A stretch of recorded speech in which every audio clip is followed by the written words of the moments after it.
स्वागत है आप सभी स्टूडेंट्स का अमृत क्लासेज में। स्टडी के ऑनलाइन प्लेटफार्म पर मैं शैलेश सर। आज हम लोग पास्ट इंडेफिनिट टेंस पढ़ेंगे, अफर्मेटिव सेंटेंस। इसके पहले हम लोग प्रेजेंट इंडेफिनिट टेंस पढ़े, अफर्मेटिव, निगेटिव, इंटरोगेटिव, स्वीकारात्मक, नकारात्मक और प्रश्नात्मक वाक्य को हम लोग प्रेजेंट इंडेफिनिट के अंतर्गत पढ़ लिए हैं। आज हम लोग पास्ट इंडेफिनिट टेंस में स्वीकारात्मक वाक्य को पढ़ेंगे, अफर्मेटिव सेंटेंस को पढ़ेंगे। पहले हम लोग प्रेजेंट इंडेफिनिट पढ़े, इसके बाद पास्ट इंडेफिनिट पढ़ेंगे, इसके बाद फ्यूचर इंडेफिनिट पढ़ा जाएगा। पहले तीनों इंडेफिनिट, इसके बाद तीनों कॉन्टिन्यूअस, इसके बाद तीनों का परफेक्ट पढ़ा जाएगा, तीनों टेंस का, और तीनों टेंस का परफेक्ट कॉन्टिन्यूअस टेंस पढ़ा जाएगा। Present indefinite, past indefinite, future indefinite, तीनों इंडेफिनिट हम लोग एक साथ पढ़ेंगे। इसके बाद present continuous, past continuous, future continuous, इसको एक साथ पढ़ा जाएगा। और present perfect tense, past perfect tense, future perfect tense, present perfect continuous, past perfect continuous और फ्यूचर परफेक्ट कॉन्टिन्यूअस टेंस को हम लोग एक साथ पढ़ेंगे। पहले इंडेफिनिट हम लोग पढ़ेंगे, प्रेजेंट इंडेफिनिट हम लोग पढ़ लिए हैं, इसके बाद पास्ट इंडेफिनिट आज हम लोग पढ़ेंगे, इसके बाद फ्यूचर इंडेफिनिट पढ़ा जाएगा। अब हम लोग पहचान देखेंगे कि जिस हिंदी वाक्य के क्रिया के अंत में ता, था, ती, थी, ते, थे अथवा या, ये, आ, ई, ए इत्यादि शब्द लगा हो तो वह वाक्य पास्ट इंडेफिनिट टेंस का होता है। पास्ट इंडेफिनिट टेंस की हिंदी होती है अनिश्चित भूतकाल। भूतकाल में कोई काम हुआ है लेकिन निश्चित रूप से नहीं हुआ है, इसीलिए इस टेंस का नाम रखा गया पास्ट इंडेफिनिट टेंस। इसकी हिंदी होती है अनिश्चित भूतकाल। प्रेजेंट इंडेफिनिट की हिंदी क्या होती थी, क्या बताया गया? अनिश्चित वर्तमान काल। प्रेजेंट इंडेफिनिट टेंस की हिंदी अनिश्चित वर्तमान काल। यहाँ पास्ट इंडेफिनिट टेंस की हिंदी अनिश्चित भूतकाल। इसी तरह फ्यूचर में हम लोग पढ़ेंगे फ्यूचर इंडेफिनिट टेंस का कि अनिश्चित भविष्य काल। पहचान देखिए पुनः कि जिस हिंदी वाक्य के क्रिया के अंत में ता, था लगा हो, ती, थी लगा हो, ते, थे लगा हो, या किसी हिंदी वाक्य के क्रिया के अंत में आ, ई, ए, या, ई, ये शब्द लगा हो तो वह वाक्य मुख्य रूप से पास्ट इंडेफिनिट टेंस का होता है। इसके बाद स्ट्रक्चर हम लोग देखेंगे कि सर्वप्रथम सब्जेक्ट का प्रयोग करेंगे, इसके बाद मुख्य क्रिया के दूसरे रूप का, वर्ब टू का, इसके बाद ऑब्जेक्ट, इसके बाद अदर वर्ड्स। सिंगुलर सब्जेक्ट हो या प्लूरल, दोनों के साथ हम वर्ब टू का प्रयोग करते हैं। ये नहीं कि सिंगुलर सब्जेक्ट आ जाएगा तो वर्ब वन लगा देंगे, ऐसा नहीं।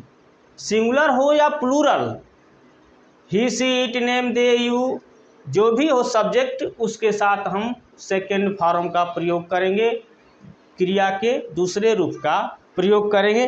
पहले रूप हम लोग देखेंगे कि verb one, verb two, verb three.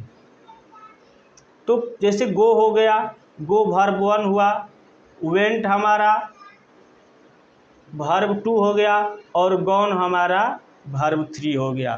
तो यही वर्ब टू का ही प्रयोग हम लोग पास्ट इंडेफिनिट टेंस के अफर्मेटिव सेंटेंस में करते हैं, न कि सभी में।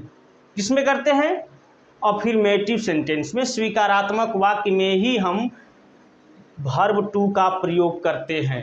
और जैसे ही नेगेटिव सेंटेंस होगा तो उसमें वर्ब वन का प्रयोग होगा।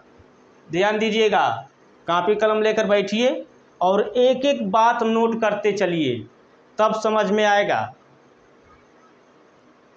मोबाइल देखने से नहीं, उसको सुनने से, समझने से और लिखने से। लिखे रहेंगे तो कभी भी अपनी फेयर को खोलेंगे तो वो पढ़ाई हुई बात आपको पुनः दिमाग में आएगी। इसके बाद आप पढ़ना शुरू कर देंगे। ध्यान दीजिए सब्जेक्ट के बाद वर्ब टू का प्रयोग करेंगे, इसके बाद ऑब्जेक्ट, इसके बाद अदर वर्ड्स। हम लोग एग्जाम्पल से समझेंगे। पहला एग्जाम्पल है, मैंने उसे पढ़ाया था।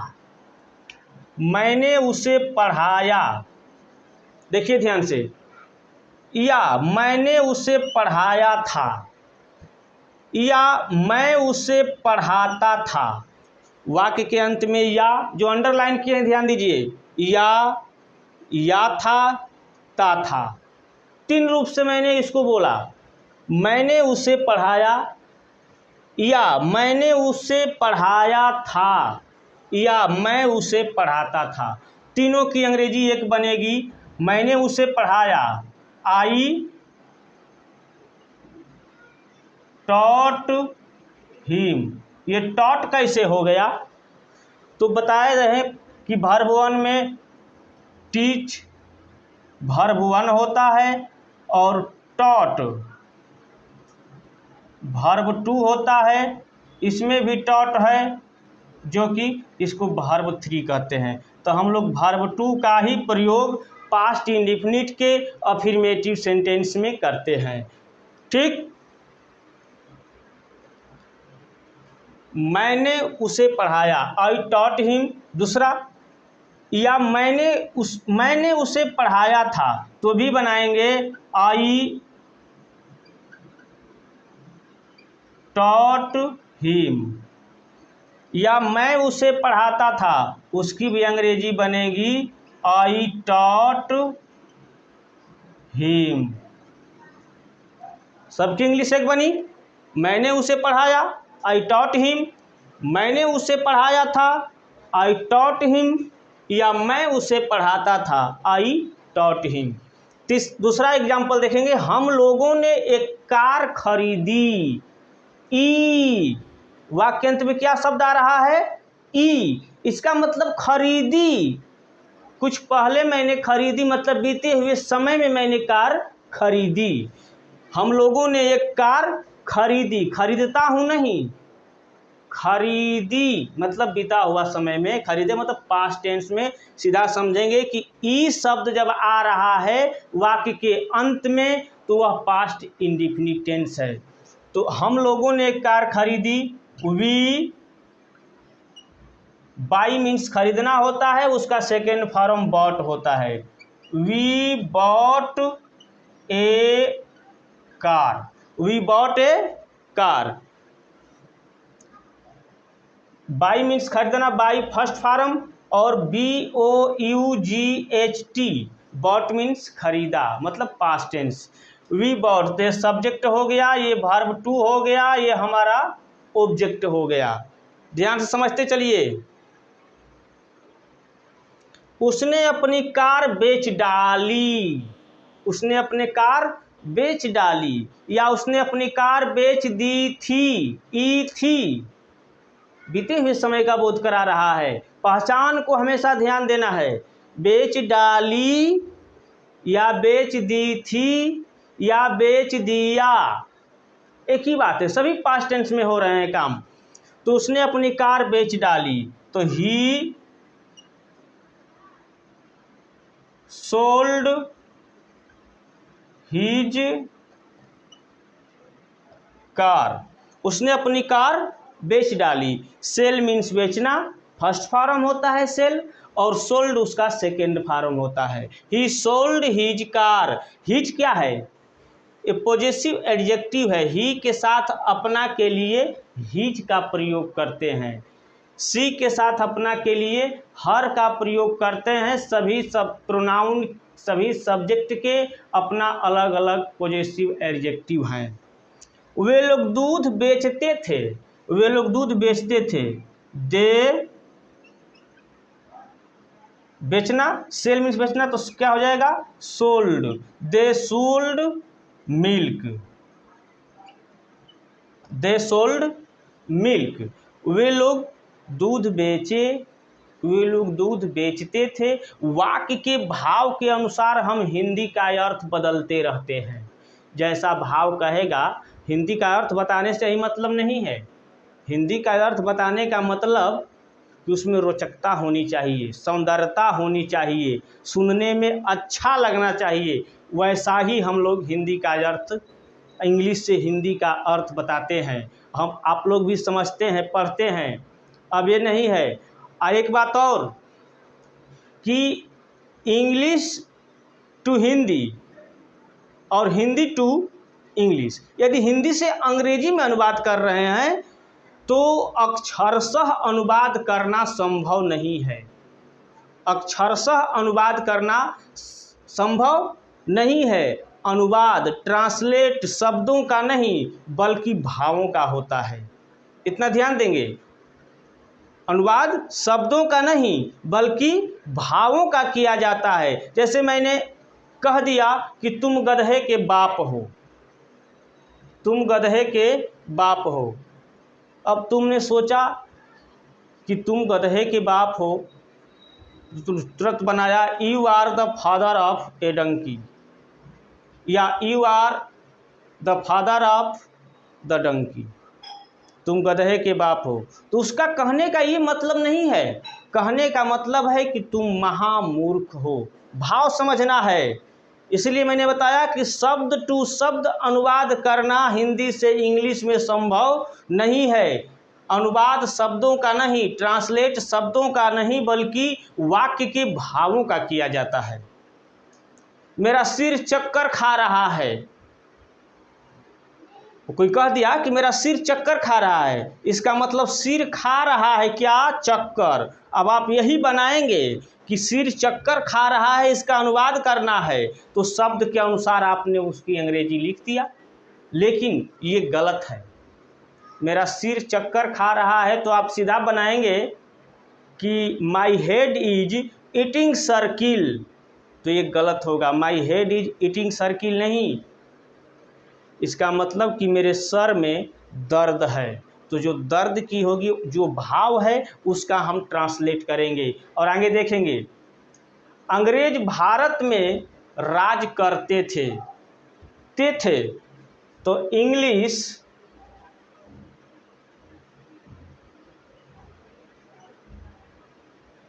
reigned,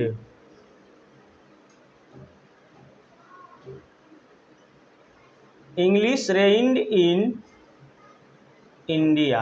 रेन मीन्स राज करना, reigned second form, English reigned in India. पिछले साल मैं अमेरिका गया था। पिछले साल, ये तो एकदम क्लियर कह दे रहा है कि हम पास्ट इंडिफिनिट हैं। पिछले साल मैं अमेरिका गया था, तो I went to America. I went to America कब गया था? लास्ट ईयर, पिछले साल, लास्ट ईयर। सब्जेक्ट के जगह पर सब्जेक्ट, स्ट्रक्चर को हमेशा ध्यान देंगे। वर्ब टू के जगह पर वर्ब टू लिखेंगे, ऑब्जेक्ट के जगह पर ऑब्जेक्ट। स्थान सूचक ऑब्जेक्ट है। अमेरिका जाने का प्रभाव हमारा अमेरिका से पड़ रहा है, तो अमेरिका ऑब्जेक्ट हो गया। और last year other words. I went to America last year. कल मेरा मित्र मेरे पास आया, कल आया था। कल मेरा मित्र मेरे पास आया, पिछले दिन आया, बीते हुए समय में आया, पास्ट इंडेफिनिट टेंस है। तो कल मेरा मित्र, तो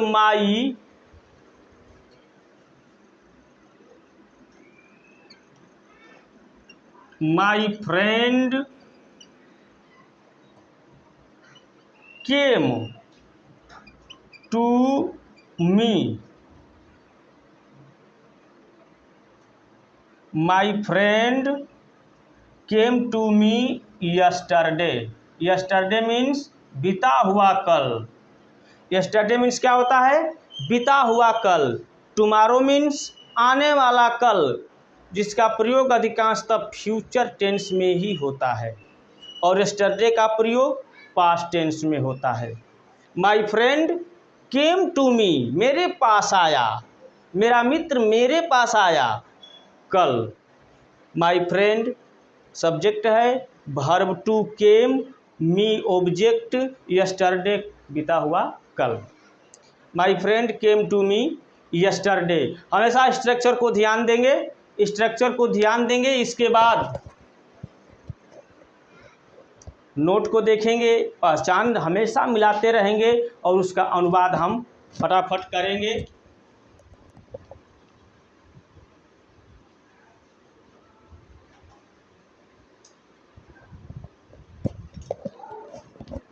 इसके बाद हम लोग निगेटिव सेंटेंस देखेंगे।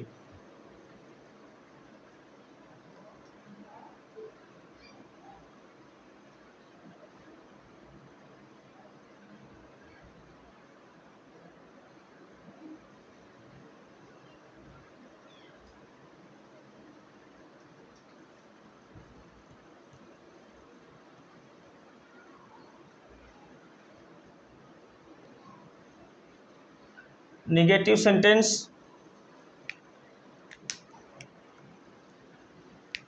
लिखते चलिए।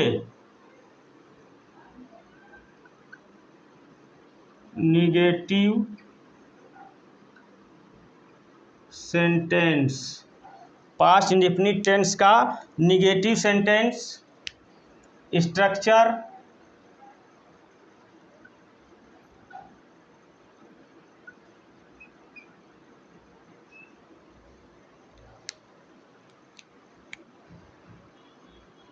सब्जेक्ट, इसके बाद हेल्पिंग वर्ब डिड नॉट, इसके बाद वर्ब वन, इसके बाद ऑब्जेक्ट, इसके बाद अदर वर्ड्स।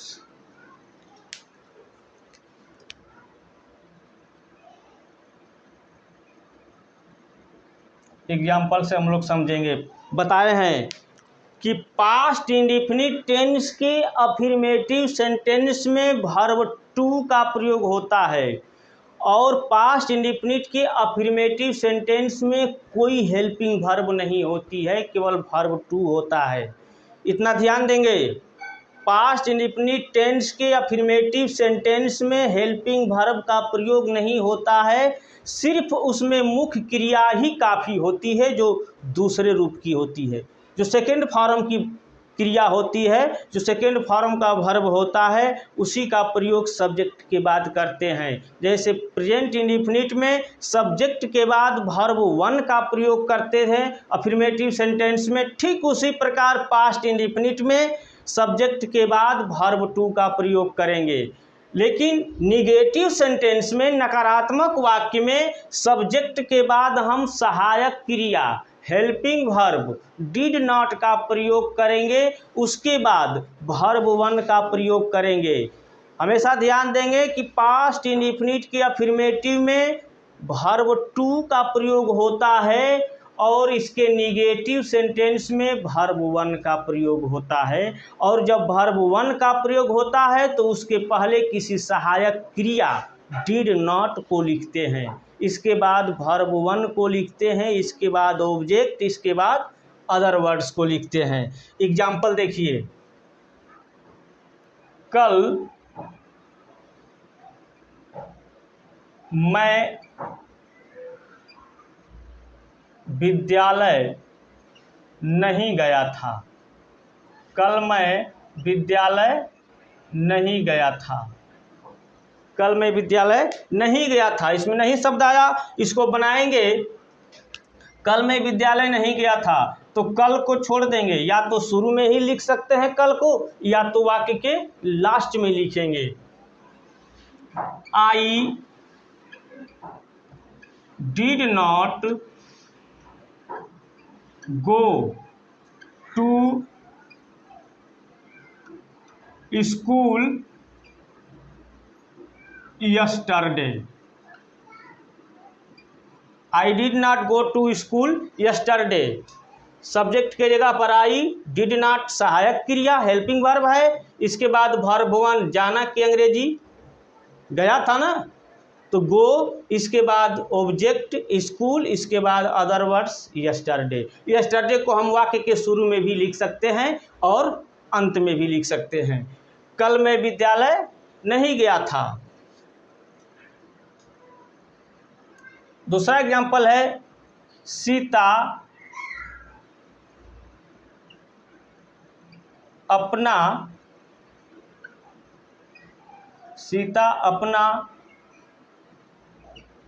गृह कार्य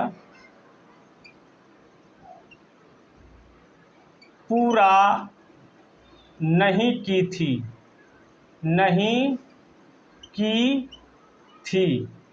सीता अपना गृह कार्य पूरा नहीं की थी। पास्ट की बात है, इंडेफिनिट है, नेगेटिव सेंटेंस है, तो क्या लिखेंगे? Sita did not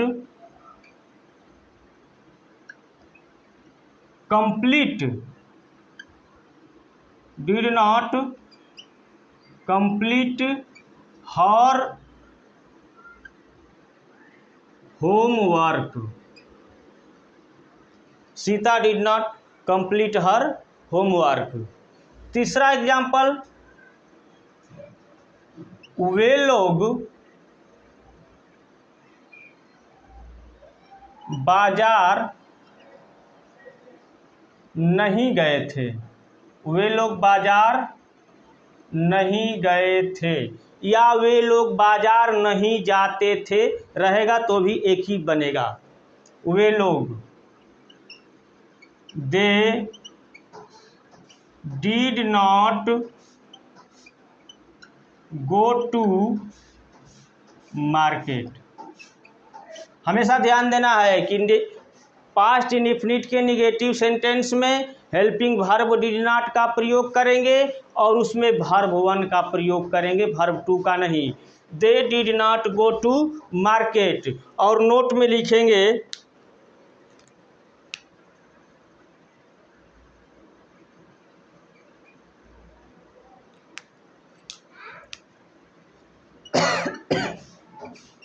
subject singular हो या प्लूरल, सब्जेक्ट सिंगुलर हो या प्लूरल, दोनों के साथ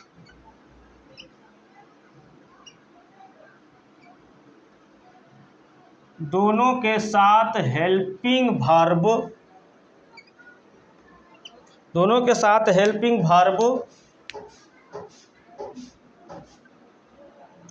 डिड नॉट का प्रयोग करते हैं।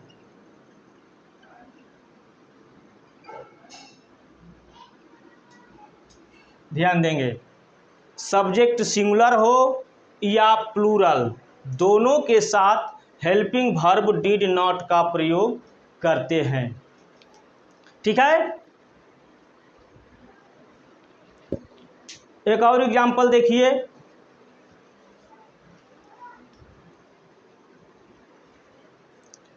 चौथे एग्जाम्पल को हम लोग देखेंगे।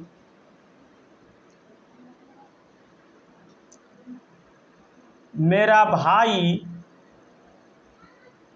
कल पटना से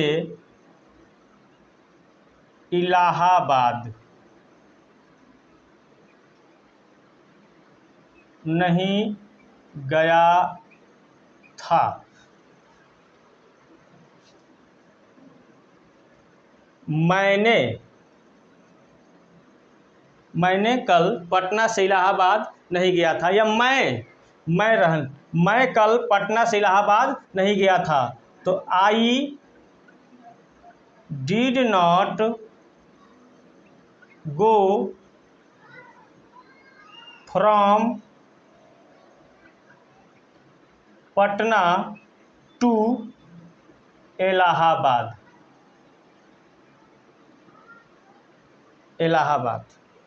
कब नहीं गया था? कल, यस्टरडे।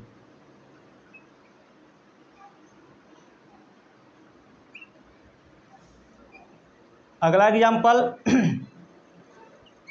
उसने नहीं खाया।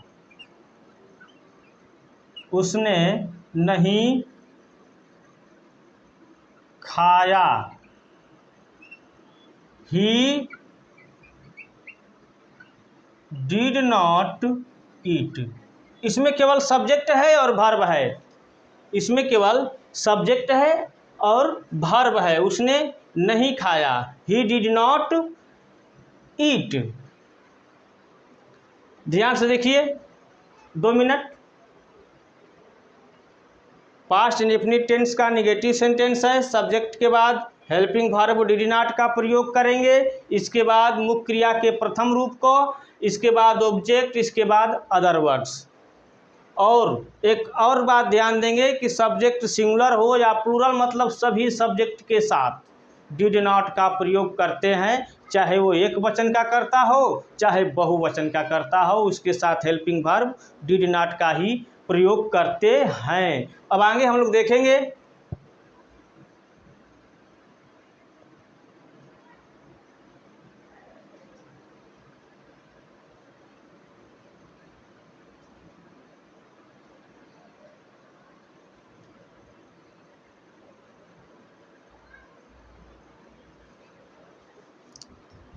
आगे हम लोग इंटेरोगेटिव सेंटेंस को देखेंगे।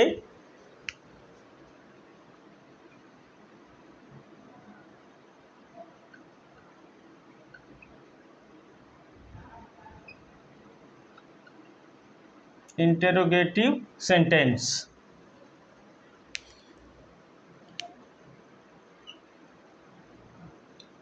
स्ट्रक्चर इसका पहला होगा, सर्वप्रथम डिड, इसके बाद सब्जेक्ट को लिखेंगे, इसके बाद नॉट, इसके बाद वर्ब 1, इसके बाद ऑब्जेक्ट, इसके बाद other words plus question mark. दूसरा एक होगा स्ट्रक्चर इसका, व्हाट, व्हेन, व्हाई, वेयर, इसके बाद डिड नॉट, इसके बाद सब्जेक्ट, इसके बाद नॉट रहेगा तो नॉट लिखेंगे, इसके बाद वर्ब 1 लिखेंगे, इसके बाद ऑब्जेक्ट, इसके बाद other words plus question mark. अब हम लोग ध्यान देंगे एग्जाम्पल। यदि प्रश्नसूचक शब्द क्या, यदि प्रश्नसूचक शब्द क्या वाक्य के शुरू में हो तो सबसे पहले हम हेल्पिंग वर्ब को ही लिखते हैं। जैसे प्रेजेंट इंडेफिनिट टेंस का हम लोग पढ़े हैं इंटेरोगेटिव सेंटेंस कि यदि प्रश्नसूचक शब्द क्या वाक्य के शुरू में हो तो सबसे पहले डज या डू को लिखते हैं। इसमें है ठीक वही बात कि यदि प्रश्नसूचक शब्द क्या वाक्य के शुरू में हो तो सबसे पहले हम हेल्पिंग वर्ब डीड को लिखते हैं, डीड को। इसके बाद सब्जेक्ट लिखेंगे, इसमें भी सिंगुलर हो चाहे प्लूरल हो हेल्पिंग वर्ब डीड ही लगेगा। इसके बाद नॉट रहेगा तो नॉट का प्रयोग करेंगे, नहीं रहेगा तो नॉट का प्रयोग नहीं करेंगे, वर्ब 1 लिखेंगे, ऑब्जेक्ट अदर वर्ड्स। दूसरा स्ट्रक्चर है कि यदि प्रश्नसूचक शब्द क्या, कब, क्यों, कहाँ, कैसे वाक्य के बीच में आ जाए तो सर्वप्रथम हम क्या, कब की अंग्रेजी लिखेंगे, व्हाट, व्हेन, व्हाई, वेयर। थोड़ा सा ध्यान दीजिए, ऊपर वाला स्ट्रक्चर और नीचे वाले स्ट्रक्चर में सेम है, बस आगे लिख क्या देना है कि जब बीच में क्या कब आ जाए तो उसके पहले हम अंग्रेजी सर्वप्रथम लिखेंगे ट्रांसलेट करते समय। इसके बाद डीड इसमें भी है, डीड इसमें भी है, सब्जेक्ट यहाँ भी है, सब्जेक्ट वहाँ, दोनों में सेम है। बस अंतर क्या है कि यदि बीच में क्या कब आ जाता है तो उसकी अंग्रेजी हम पहले लिख देंगे ट्रांसलेट करते समय। देखिए एग्जाम्पल से, क्या तुम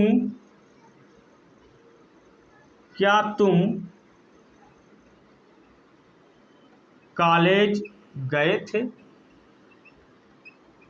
क्या वाक्य के शुरू में है तो सर्वप्रथम क्या लिखेंगे, डीड, पहला स्ट्रक्चर है। Did you go to college, दूसरा स्ट्रक्चर, क्या तुम कॉलेज नहीं गए थे,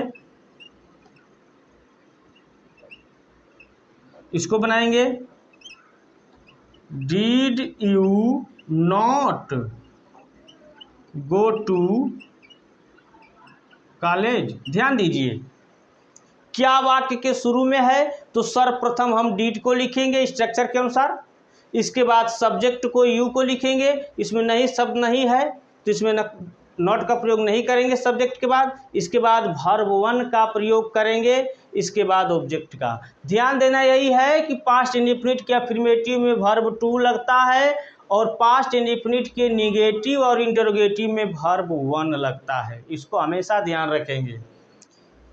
क्या तुम कॉलेज नहीं गए थे, इसमें नहीं शब्द दिया है तो सब्जेक्ट के बाद नॉट लगा देंगे, did you not go to college. तीसरा एग्जाम्पल,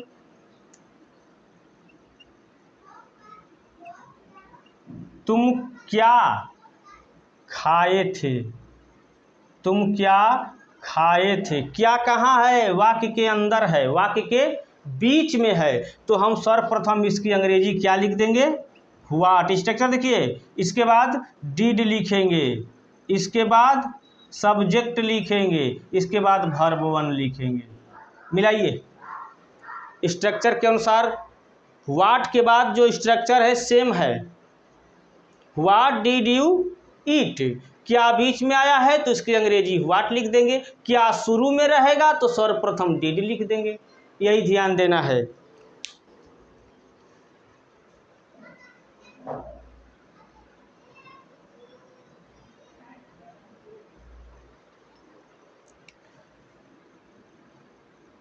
वह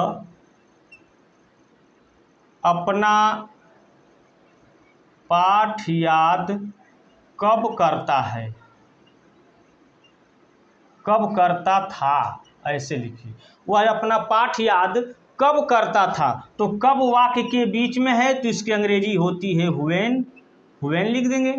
इसके बाद did, when did he learn his lesson, when did he learn his lesson, when, when के जगह पर इसको ध्यान देंगे, इसके बाद डिड के जगह पर डिड, सब्जेक्ट के जगह पर ही, वर्ब वन के जगह पर वर्ब वन और ऑब्जेक्ट के जगह पर हीज लेसन। इसमें नॉट, इसमें नकारात्मक शब्द नहीं है इसलिए नॉट का प्रयोग सब्जेक्ट के बाद नहीं लिखा गया है। अगला, सीता तुम्हें क्यों नहीं पढ़ाई थी या पढ़ाती थी। अब क्यों दिया है वाक्य के अंदर तो व्हाई को पहले लिखेंगे, इसके बाद डीड को लिखेंगे, इसके बाद सब्जेक्ट सीता को लिखेंगे, इसमें नहीं शब्द दिया है तो सब्जेक्ट के बाद नॉट का प्रयोग करेंगे। पढ़ाई थी, टीच, टीच मीन्स पढ़ाना, इसके बाद ऑब्जेक्ट तुम्हें,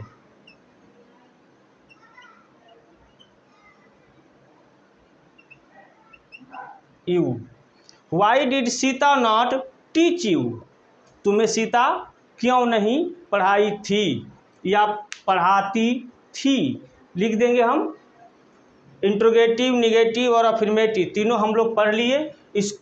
इसको एक बार ध्यान से देखिए, बताई हुई बातों को ध्यान से सुनिए, इसके बाद अपनी कॉपी किताब खोल करके ट्रांसलेट करना शुरू कर दीजिए।